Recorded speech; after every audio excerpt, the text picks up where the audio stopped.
복된 소식 아름다운 소리 AM 1590kHz 시카고 기독교 방송입니다.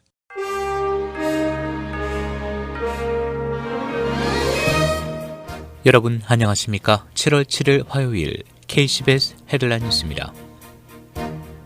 미국 내 신종 코로나 바이러스 확진자가 300만 명을 넘어선 가운데 앤서니 파우치 국립알러지 전염병 연구소장은 미국은 아직까지 신종 코로나 바이러스 1단계 유행에서 벗어나지 못했다고 진단했습니다. 파우치 소장은 어제 자신의 페이스북과 트위터로 생중계된 콜린스 국립보건원장과의 온라인 화상 대담에서 우리는 아직도 1단계 유행에 깊이 빠져 있다며 최근의 흐름을 2차 유행으로 간주하지 않고 기준선 위에 겹쳐진 감염 급증으로 보고 있다며 우리가 원했던 목표치로는 결코 내려가지 않을 것이라고 말했습니다. 독립기념일 연휴였던 지난 주말 사람들이 해변에 모이는 등 사회적 거리 두기가 지켜지지 않으면서 코로나19 확진자가 다시 급증하고 있습니다.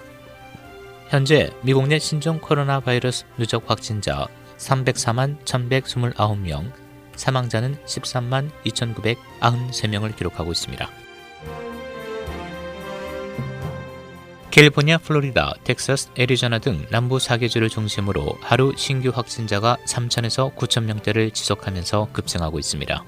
캘리포니아주는 주내 40%에 달하는 카운티 내 식당, 술집의 실내 영업을 중단하도록 조치했습니다. 애리조나주도 술집, 체육관, 영화관, 테마파크 등을 최소 30일간 폐쇄했고 텍사스, 플로리다주는 술집에서 술 마시는 것을 금지하는 등 강력 방역 조치에 나섰습니다. 한편 전날 대비 1일 신규 확진자는 5만 586명, 사망자는 379명 증가했습니다. 이민 세관 단속국이 어제 신종 코로나 바이러스 사태로 인해 온라인으로만 수업하는 외국인 학생들의 비자를 취소한다고 발표했습니다.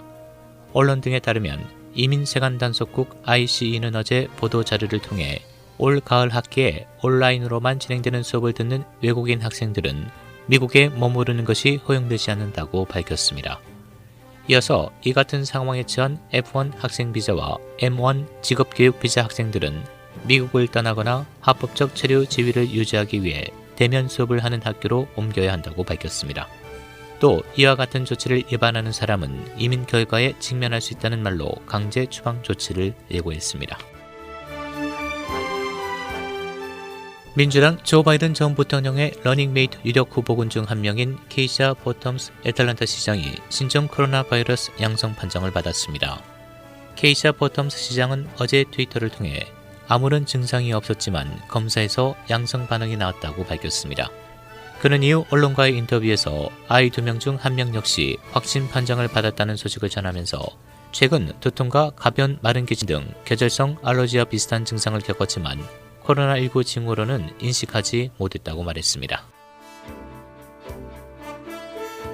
전 세계적으로 인기를 끌고 있는 중국 동영상 공유앱 틱톡이 수요일 내 홍콩 시장에서 자진 철수하기로 결정했다고 언론들이 보도했습니다. 틱톡 대변인은 언론에 최근 발생한 일련의 사건들을 고려해 우리는 홍콩에서 앱 운영을 중단하기로 했다고 말했습니다. 대변인은 일련의 사건들에 대해 구체적으로 설명하지 않았지만 홍콩 내 반중 활동가들을 처벌할 권한이 부여되는 홍콩 국가보안법을 애들로 표현한 것으로 풀이됩니다. 한편 마이크 폼페이오 국무장관은 어제 팍스뉴스와의 인터뷰에서 틱톡 등 중국 소셜미디어 앱 사용 금지를 검토 중인지 묻는 진행자의 질문에 이를 매우 심각하게 검토하고 있다고 말했습니다. 트럼프 대통령에 이어 퍼스트 레이디 멜라니아 여사의 사생활을 폭로하는 책이 나옵니다. 언론은 어제 멜라니아의 측근 중 한 사람인 스테파니 윈스턴 월커프가 회고록 멜라니아와 나를 오는 9월 1일 출간한다고 보도했습니다. 월커프는 지난 15년 동안 가까이에서 지켜봐온 멜라니아에 대해 모든 것을 털어놓겠다고 밝혔습니다. 지난 독립기념일 주말 시카고의 87건의 총기 사고로 17명이 사망해 피해 독립기념일이 됐습니다. 이는 1200명의 경찰이 추가 배치되고 커뮤니티 지도자들의 호소에도 불구하고 이 같은 결과가 나왔습니다. 이는 어린이가 총기 사고로 희생되는 세 번째 주말이었는데 이에 데이빗 브라운 시카고 경찰국장은 어제 기자회견에서 총격 사건의 피해자 가족들에게 애도를 피하고 폭력을 막기 위해 변화를 촉구했습니다. 코로나 바이러스가 폭증하는 고위험 지역에서 시카고를 방문하는 사람은 14일간 격리하는 긴급명령이 어제부터 발효됐습니다.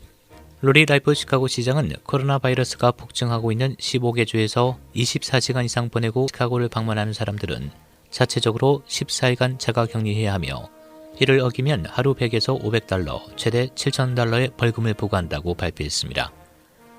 어제부터 별도 공지가 있을 때까지 계속 유효한 긴급명령은 엘라바마, 알칸소, 애리조나, 캘리포니아, 플로리다, 조지아, 아이다호, 루이지애나, 미시시피, 노스캐롤라이나, 네바다, 사우스캐롤라이나, 테네시, 텍사스와 유타주입니다. 시보건 당국자는 이 명령을 강제 집행할 계획은 없으며 고속도로와 두 공항에 게시된 사인판에 의존할 것이라고 밝혔습니다.